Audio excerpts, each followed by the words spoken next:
This is the helipad on the top of the St. George's Hospital in Beirut. The time is just after 6 on an uneventful Tuesday evening, and 1 week on, although you know what's coming next, it is still shocking.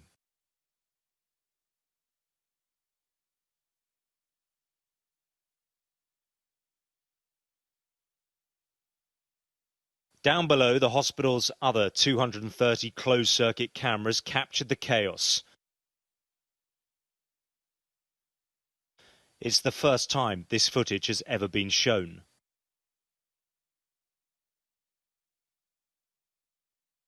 In the postnatal ward, a nurse hears what was the first small explosion. She's curious before realizing something terrible is happening.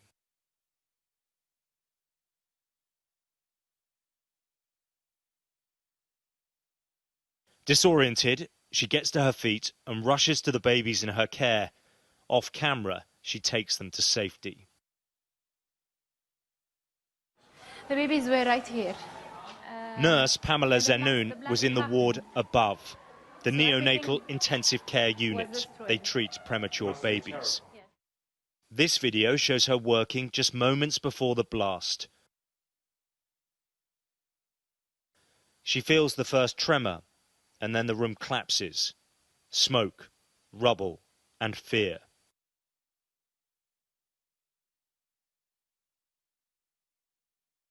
Amazingly, Pamela was barely scratched, but what happened after she fought her way out of the wreckage is truly astonishing.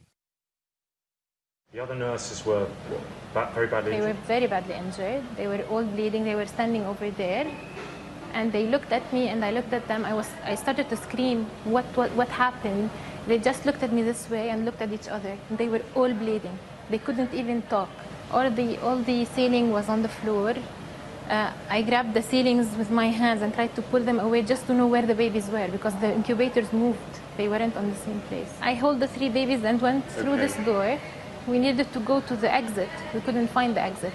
We were used that the exit was on our left side. Now there's nothing on our left side. I walked around 5 kilometers on the street so I could get the babies to another hospital.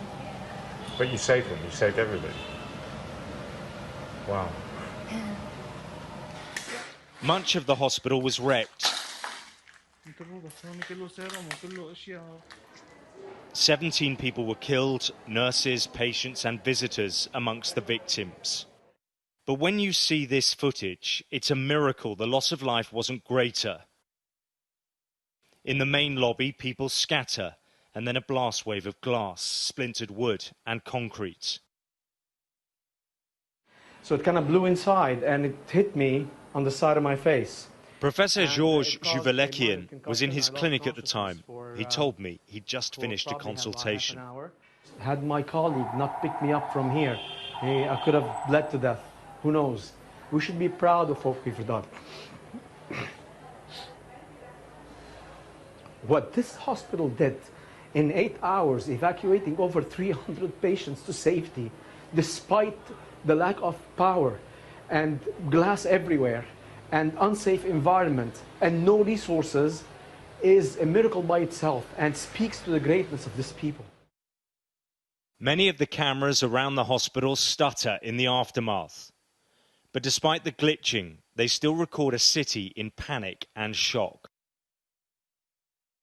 A few minutes after the explosion, injured people from across the neighborhood are running to the medical center for help, not knowing that it had also become a casualty. Never throughout its history was it shut down completely like it is right now. So it's incumbent upon us all to get it restarted. This is a message that I cannot overemphasize. This is who we are. Across Beirut, you can find many stories of heroism and bravery. But this is a place where the disease of corruption never allowed a healthy state to grow. And as it remembers its victims, the challenges of mending this fractured city, its politics and economy will take years to overcome. Alex Rossi, Sky News, Beirut.